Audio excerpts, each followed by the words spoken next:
ازيكم عاملين ايه؟ يا رب تكونوا بخير. النهارده هتكلم عن موضوع شاغل بالي في الفترة الأخيرة. الموضوع ده اسمه الاستجمة أو الوصمة الاجتماعية المتعلقة بالمرض النفسي. الناس، أنا عارفة إن بقى فيه وعي عند الناس إن هم يروحوا لحد يساعدهم، لمعالج. وهتكلم على نقطة معالج دي برضه. إن هم يتساعدوا، إن هم يتعلموا إزاي يتعايشوا مع بعض المشاكل اللي عندهم، ويتعلموا ازاي يتعافوا من بعض المشاكل التانية.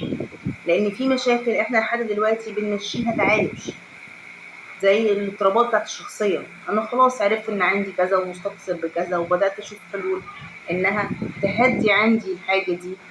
ابقى فاهم ان انا هعمل كذا في الفترة الفلانية، فاخد احتياطاتي باني اعمل تمارين كذا وهكذا. انا مش عايزة، او احنا في العلاج مش عايزة مريض ماسك فيا بشكل اعتمادي. انا عايزه حد يتعامل في حياته ازاي، ويخلص ويقول لي شكرا ويسيبني ويتعامل هو.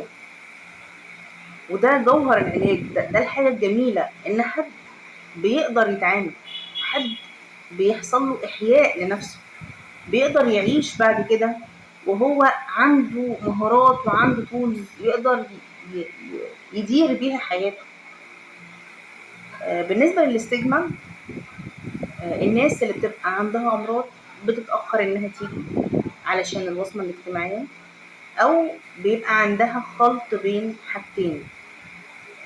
بتستسهل تروح للايف كوتش، لأن الاسم بتاعه لطيف وخفيف. يعني أنا رحت اللايف كوتش عشان أدير الدنيا، ما رحتش لمعالج أو ما رحتش طبيب نفسي. ليه؟ لأن الموضوع بالنسبة له تقيل. لا، ده معالج وطبيب نفسي، الموضوع لا، ما ينفعش أتكلم فيه. وفاهمة إن بدأ يبقى فيه وعي، أنا فاهمة ده كويس. اللايف كوتش هما ناس على عيننا وعلى راسنا، بس الحته بتاعتهم صغيره قوي، حته ان احنا ننمي مهارات، نتخذ قرارات. لكن لو بنتكلم على مشكله بقى، حد مكتئب، حد عنده قلق، حد عنده وساوس قهريه، الموضوع بالنسبه له تقيل، ما ينفعش يروح اللايف كوتش.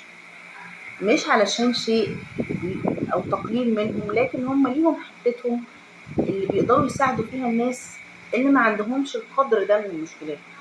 المشكلة بالنسبة لي في إن إحنا بنجري ورا الاسم علشان ما نتوصمش بإننا مرضى، أو إن إحنا مرضى نفسيين، مع إن كل الناس مثلا، يعني معظم الناس في مصر بيجي لها سكر مثلا في سن معين، أمراض وراثية بقى ونظام أكل وكل حاجة.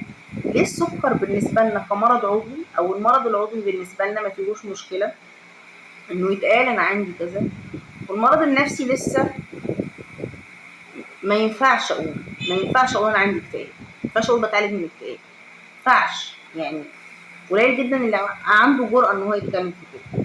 مش بتكلم ان احنا الموضوع هينتهي بين يوم وليلة، لكن انا بتكلم في زيادة الوعي بالموضوع ده وبالنقطة دي.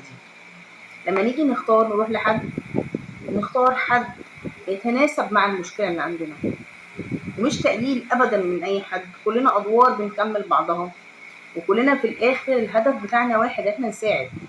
الفكرة ان احنا نساعد مساعدة متخصصة مع حد دارس. ده بس الكريتيريا بتاعت الاختيار بتاعنا. يعني اللي يساعدنا ده يبقى حد عارف هو بيعمل ايه، مش بيخبط، متأكدين ان هو دارس الحاجة دي وقاري عنها ومتمرس فيها. وده بيبان في الجلسات، بيبان واحنا بنتكلم مع بعض، اللي بيخبط واللي فاهم. دي النقطة بتاعت الوصمة الاجتماعية للمرض النفسي، اللي أتمنى في يوم من الأيام، يعني الفيديو ده بعد كذا سنة بشوفه كده وشايفة إن بقى فيه وعي أكتر بإن خلاص ده عادي، حاجة زي أي حاجة ممكن تحصل لأي حد في الدنيا. أي حد معرض، زي الأمراض العضوية. ده كان الفيديو بتاع النهاردة. نشوفكم على خير الفيديو الجاي إن شاء الله.